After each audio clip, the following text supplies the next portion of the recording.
Sentí alivio cuando el espejismo comenzó a desvanecerse, aunque en el proceso de disolución los diversos conos y torres de pesadilla adoptaron temporalmente formas distorsionadas aún más horrorosas. Cuando todo aquel engañoso espectáculo se desvaneció, para sofocarse en ebulliente opalescencia, comenzamos a mirar otra vez hacia tierra y advertimos que no estaba lejos el fin de nuestro viaje. Las desconocidas montañas que teníamos ante nosotros se elevaron vertiginosamente como imponente muralla ciclópea, dejando ver con sorprendente claridad sus curiosas regularidades aún sin ayuda de prismáticos. Ya volábamos sobre las estribaciones más bajas y podíamos distinguir entre la nieve, el hielo y los retazos desnudos de la meseta principal un par de puntos oscuros que supusimos eran el campamento de Lake y las perforaciones hechas por este.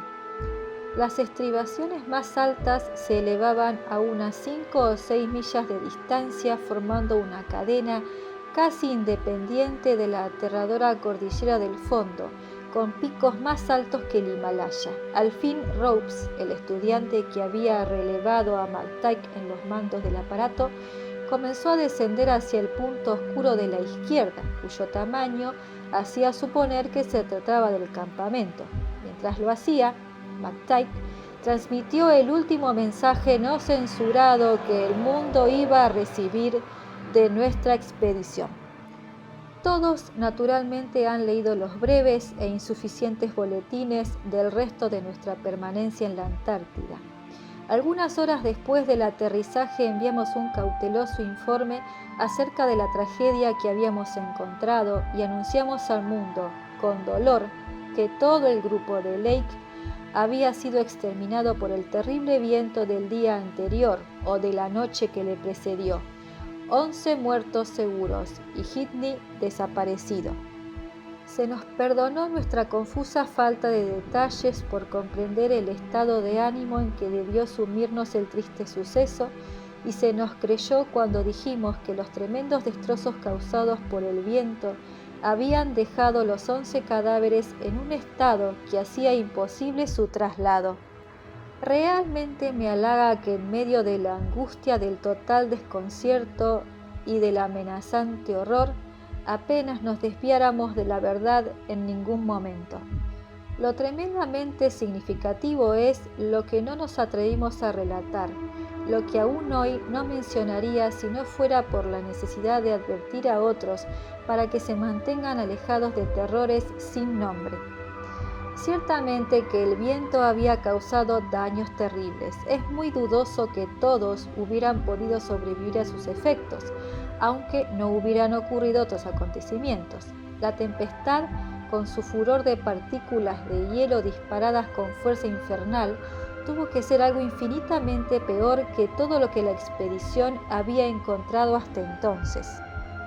Uno de los cobertizos de los aviones, todos al parecer habían quedado muy débiles y poco resistentes, estaba casi pulverizado y la torre de perforación a alguna distancia había quedado totalmente destrozada.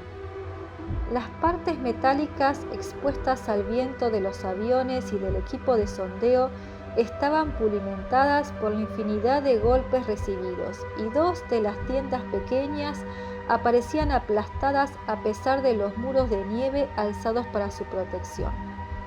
Las superficies de madera azotadas por el vendaval estaban despintadas y llenas de agujeros, y de la nieve habían desaparecido toda clase de huellas. También es verdad que no encontramos ninguno de los ejemplares biológicos arcaicos en condiciones de poderlo transportar entero. Recogimos algunos minerales de un gran montón esparcido, entre ellos varios de los trozos verduzcos de esteatita, cuya rara forma de estrella de 5 puntas y casi imperceptible dibujo de puntos agrupados había dado motivo para tantas dudosas comparaciones, y también algunos huesos fósiles, entre los cuales se hallaban algunos de los más característicos de los ejemplares curiosamente dañados. No había sobrevivido ninguno de los perros y el cercado de nieve apresuradamente construido cerca del campamento estaba destruido casi totalmente. Es posible que fuera obra del viento, aunque una mayor destrucción en la parte próxima al campamento, que no era la de Barlovento, hacía pensar en una arremetida de los propios animales impulsados por el frenesí. Los 3 trineos habían desaparecido y hemos tratado de explicar que es posible que el viento los arrastrara lejos de allí. La perforadora y el equipo de fusión de hielo que hallamos junto a la perforación estaban demasiado destrozados para pensar en salvarlos, por lo que los utilizamos para cegar aquella puerta de acceso al pasado sutilmente inquietante que Lake había abierto con dinamita. También dejamos en el campamento 2 de los aeroplanos más averiados, puesto que entre nuestro equipo de supervivientes solamente había 4 verdaderos pilotos: Sherman, Danforth, McTighe y Rose. Y Danforth se encontraba en un estado de nervios poco a propósito para pilotar. Recogimos todos los libros, equipo científico y accesorios que pudimos encontrar, aunque muchos de ellos habían desaparecido inexplicablemente por causa del viento. Las tiendas de repuesto y las pieles o habían desaparecido o se encontraban en muy mal estado. Eran aproximadamente las 4 de la tarde cuando, después de un vuelo de reconocimiento muy prolongado, nos vimos obligados a dar a Whitney por perdido, y a esa hora transmitimos a Larkham un cauteloso mensaje. Creo que hicimos bien en darle el tono tranquilo y poco comprometedor con que conseguimos revestirlo. Si hablamos de agitación, fue con respecto a los perros, cuyo frenesí ante la proximidad de los ejemplares biológicos era de esperar en vista de los informes del pobre Lake. Creo que no mencionamos sus semejantes muestras de inquietud al olfatear los extraños trozos de esteatita verdosa y algunos otros objetos de la desordenada zona, entre ellos instrumentos científicos, aeroplanos y maquinaria, que se encontraban tanto en el campamento como en la perforación, y cuyas piezas habían sido aflojadas, movidas o manipuladas por el viento, el cual debía estar dotado de singular curiosidad y deseos de investigar. Debe perdonársenos que nos mostráramos vagos acerca de los 14 ejemplares biológicos. Dijimos que los únicos que hallamos estaban muy maltrechos, aunque quedaba lo bastante de ellos para demostrar que la descripción de Lake había sido completa e impresionantemente exacta. Fue difícil mantener las emociones personales al margen de todo aquello. No dimos números ni dijimos cómo habíamos encontrado lo que pudimos hallar. Para entonces ya habíamos convenido no transmitir nada que pudiera sugerir que la locura se había apoderado de los hombres de Lake, aunque evidentemente parecía obra de dementes que 6 de las monstruosidades estuvieran cuidadosamente enterradas en posición vertical en tumbas de 9 pies de profundidad, bajo montículos en forma de estrella de 5 puntas, cubiertos de puntos hechos con algún instrumento punzante, formando dibujos exactamente iguales a los que mostraban los extraños trozos de esteatita color verdoso del período mesozoico o terciario. Los 8 ejemplares en perfectas condiciones que Lake había mencionado habían desaparecido totalmente arrastradas por el viento.